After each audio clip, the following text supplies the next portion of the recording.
दोस्तों आज के टाइम में ज्यादातर लोगों की सोच कुछ इस तरह की हो चुकी है कि भाई हमारी जिम्मेदारी थी एक अच्छी डिग्री लेना, अपनी पढ़ाई पूरी करना और अब हमें एक अच्छी जॉब देने की जिम्मेदारी किसी दूसरे इंसान की है या किसी दूसरी संस्था की है, चाहे वो हमारे देश की गवर्नमेंट हो या फिर कोई प्राइवेट कंपनी। अगर अब हमें कोई नौकरी नहीं मिलती है तो उसके लिए जिम्मेदार हम नहीं बल्कि वो लोग हैं। तो यार अगर आपकी भी सोच कुछ इस तरह की है तो आप इस वीडियो को यहीं पर छोड़ के जा सकते हो। लेकिन भाई यदि आप एक ऐसे इंसान हो जो कि ये मानता है कि भाई जिस तरह से मैंने अपनी खुद की एजुकेशन कंप्लीट करी उसी तरह से आगे मेरा फ्यूचर कैसा होगा, मैं कौन सा काम करूंगा, मैं कितना पैसा कमाऊंगा या फिर मैं कैसी लाइफ जीऊंगा, ये पूरी जिम्मेदारी मेरी खुद की है। ये सब कुछ मैं खुद डिसाइड करूंगा, ना कि कोई और इंसान।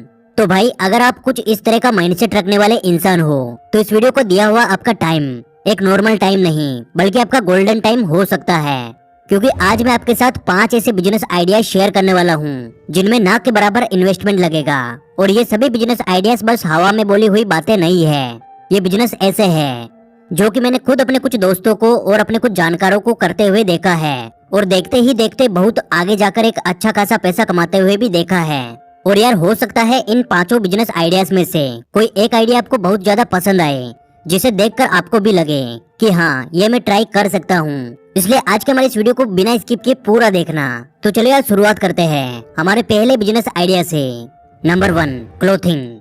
दोस्तों मेरे एक बहुत ही नजदीकी दोस्त है जिन्होंने मुझे इस बिजनेस आइडिया के बारे में बहुत अच्छे से समझाया।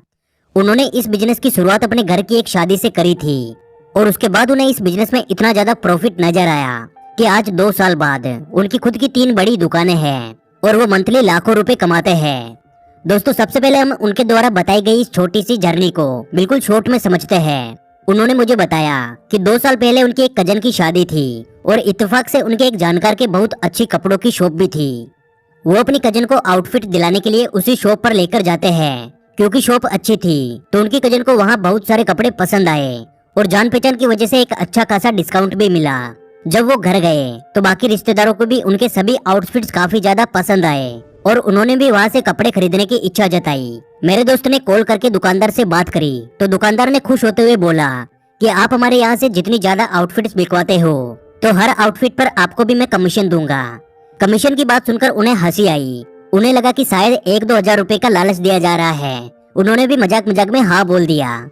लेकिन जब खरीदारी कंप्लीट हुई, कई सारे रिश्तेदारों ने वहाँ से कपड़े खरीदे तो उनका टोटल कमीशन बना था 60,000 रुपए। ये देखकर उन्हें समझ आया कि इस बिजनेस में कितना ज्यादा प्रॉफिट है और यही से शुरुआत हुई उनके क्लोथिंग के बिजनेस की। उन्होंने कुछ दिनों तक अपने उस जानकार की शॉप से कमीशन के रूप में पैसे कमाए और बाद में खुद की शॉप खोल ली और आज की डेट में उनकी खुद की 3 बड़ी दुकानें हैं जहाँ से वे लाखों रुपए कमाते हैं।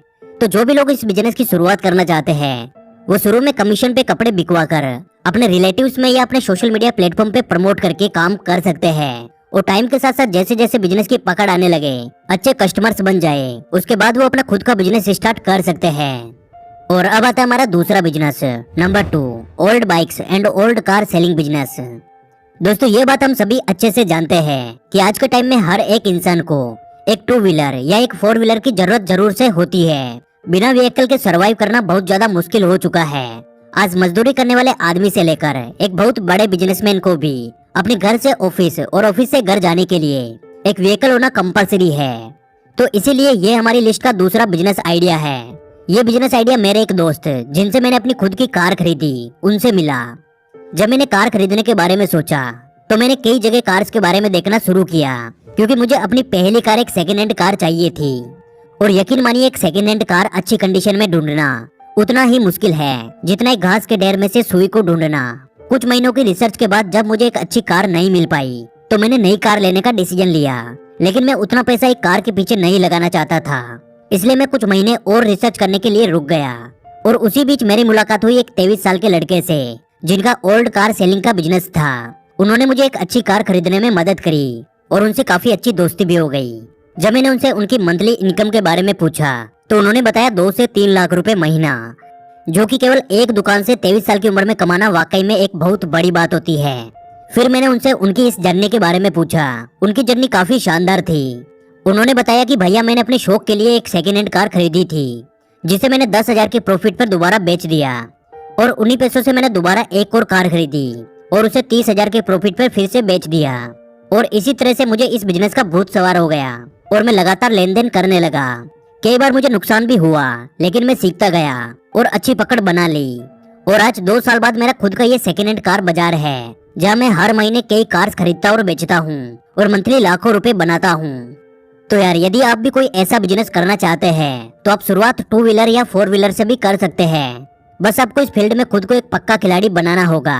उसके बाद आप लाखों रुपए महीना कमा सकते हैं। तो दोस्तों, जैसा कि मैंने आपको शुरुआत में बताया कि इन 5 बिजनेस आइडियाज में से हो सकता है कोई एक बिजनेस आइडिया आपको बहुत अच्छा लगे, इसलिए बचे हुए 3 बिजनेस आइडिया भी बहुत कमाल के हैं, तो उन्हें भी जरूर से सुनना। तो यार, अब आता हमारा तीसरा business idea, number 3, mobile and laptop repair shop. दोस्तों, इस बात को बोलने की बिल्कुल भी जरूरत नहीं है कि आज के टाइम में हमारा मोबाइल हमारी लाइफ का एक बहुत ही इम्पोर्टेंट पार्ट बन चुका है। हर इंसान को जैसे आज जिंदा रहने के लिए रोटी, कपड़ा, मकान चाहिए, उसी तरह से आज के टाइम में आगे बढ़ने के लिए मोबाइल और लैपटॉप हमारी लाइफ का सबसे अहम हिस्सा बन चुका है। आप खुद सोच कर देखिए, आप लास्ट बार अपने मोबाइल के बिना कितने घंटे दूर रहे होंगे, और क्या कभी आपका मोबाइल खराब हुआ है? अगर हुआ है तो आप याद कीजिए कि आप उस मोबाइल को किसी भी कीमत पे ठीक करवाने के लिए तैयार थे, क्योंकि इसमें आपका बहुत ही इम्पोर्टेंट डाटा था और आपकी पर्सनल चीजें थी जिन्हें शायद आप कभी भी खोना नहीं चाहते। तो यही से हमारा बिजनेस नंबर 3 निकल कर आता है। आप इस बिजनेस की शुरुआत करके महीने के 50,000 से 1 लाख रुपए तक आराम से कमा सकते हैं। शायद आपको इस बात पे यकीन नहीं होगा, तो आप अपने शहर की एक अच्छी मोबाइल रिपेयर शॉप पे जाकर उनसे ये पता कर सकते हैं कि वे आज की डेट में कितना कमाते हैं। इस बिजनेस की शुरुआत करने के लिए आपको कुछ टाइम खुद की स्किल पे काम करना होगा, और उसके बाद आप चाहे तो कुछ लोगों की टीम बनाकर इस बिजनेस को एक बड़े लेवल पर कर सकते हैं और महीने के लाखों रुपए आराम से कमा सकते हैं। और अब आता हमारा चौथा business, number 4, rental property business. दोस्तों, इस बिजनेस में देखा जाए तो सिंपल सा मॉडल है कि आपके पास कोई प्रॉपर्टी है जिसे आप रेंट पे देते हो और वहाँ से आपको पैसा मिलता है। जिन भी लोगों के पास खुद की प्रॉपर्टी है वो इस बिजनेस से काफी अच्छा पैसा बना रहे हैं। लेकिन अब बात आती है उन लोगों की जिनके पास खुद की कोई प्रॉपर्टी नहीं है, लेकिन वो इस बिजनेस से पैसा कमाना चाहते हैं। तो यार, अब मैं जो बोलने वाला हूँ वो उन्हीं लोगों के लिए है। तो यार, हाल ही में मैं अपने एक दोस्त से मिला जो पहले होटल को रेंट पर लेकर उन्हें चलाया करता था, और आज भी वो कुछ इसी तरह के बिजनेस मॉडल पे काम करता है और वहाँ से अच्छा खासा पैसा कमाता है। उसने मुझे बताया कि जब वह होटल को रेंट पे लेता था और फिर उसे चलाने के लिए उसे और भी कई चीजों पे पैसा इन्वेस्ट करना पड़ता था, जैसे होटल में काम करने के लिए अच्छे वेटर्स रखना, अच्छा फर्नीचर लाना, मैनेजमेंट करना और भी कई सारी चीजें, जिससे कि उसको उतना प्रॉफिट नहीं मिलता था। लेकिन अब वह अपने शहर की बड़ी कॉलेजेस के पास घरों को रेंट पर लेता है और उन्हें पीजी की तरह यूज करता है। यानी अब वह सालाना किराए पर बड़े हॉस्टल्स को रेंट पर ले लेता है और मंथली बेस पर स्टूडेंट्स को रहने के लिए जगह देता है और वहाँ से अच्छा खासा पैसा बनाता है। इस तरह के बिजनेस मॉडल में ना आपको अपनी खुद की प्रॉपर्टी चाहिए और ना ही आपके पास बहुत सारा पैसा होना चाहिए। बस आपको एक सही जगह की समझ होना और वहाँ पर एक सही प्राइस में हॉस्टल रेंट पर लेने की नॉलेज होनी चाहिए। अगर आप इस तरह की जगह पे रहते हो जहाँ आसपास बहुत सारी कॉलेजेस और फैक्ट्रीज हैं, तो आप इस बिजनेस आइडिया पे काम करके लाखों रुपए कमा सकते हैं। और अब आता हमारा आखिरी और 5वां business, number 5, drop shipping business. दोस्तों, ये बिजनेस खासकर उन लोगों के लिए है जो बड़ी सिटी में रहते हो या फिर वो एक विकसित शहर के आसपास रहते हो, यानी एक ऐसी जगह जहाँ अमीर लोग या पैसे वाले लोग ज्यादा रहते हो। इस बिजनेस में आपको अपनी खुद की शॉप खोलकर कोई प्रोडक्ट स्टॉक करने की बिल्कुल भी जरूरत नहीं है। इस बिजनेस में करना ये होता है कि बहुत से लोग जो खुद से अपने घर का सामान खरीदने में अपना टाइम बर्बाद नहीं करना चाहते, उनसे ऑर्डर लेना होता है और एक सही टाइम पर उनके घर तक वो सामान पहुंचाना होता है। अब कई सारे लोगों के माइंड में ये सवाल आ सकता है कि भाई कौन ऐसा होगा जो हमसे अपने घर का सामान मंगवाएगा। तो दोस्त, यकीन मानिए, आज के टाइम में हर इंसान फ्री रहना चाहता है, या फिर यूँ कह लीजिए जो उन्हें इस भागदौड़ भरी जिंदगी में फ्री टाइम मिलता है उसे अपने घर के सामान खरीदने में बर्बाद नहीं करना चाहता। और यही वजह है इस बिजनेस की डिमांड आज बड़े शहरों में तेजी से बढ़ने लगी है। कई सारे लोग आज इस बिजनेस से काफी अच्छा प्रॉफिट बनाते हैं। आज डिजिटल टाइम है जिसमें आप अपनी एक ऐप बनवा सकते हैं जिसमें आपके कस्टमर्स आपको अपनी जरूरत की चीजें ऑर्डर करेंगे और आपकी टीम अपने नजदीकी मॉल या मार्केट से चीजें खरीद कर एक सही टाइम तक उन तक पहुंचाएगी। और यकीन मानिए, एक टाइम बाद यदि आप इस बिजनेस में अच्छी पकड़ बना लेते हो तो ये बिजनेस आपको लाखों रुपए महीना प्रॉफिट बनाकर दे सकता है। तो यार, ये थे हमारे आज के 5 बिजनेस आइडियाज। आपको इनमें से कौन सा सबसे बेस्ट लगा कमेंट करके जरूर बताना। और आप एक नौकरी करना चाहते हैं या फिर आप अपना खुद का बिजनेस करना चाहते हैं ये भी कमेंट बॉक्स में लिखकर जरूर से बताना। आज की वीडियो से कुछ नया सीखने को मिला तो यार वीडियो को लाइक करना, क्योंकि आपके एक लाइक से हमें और वीडियोस बनाने का मोटिवेशन मिलता है।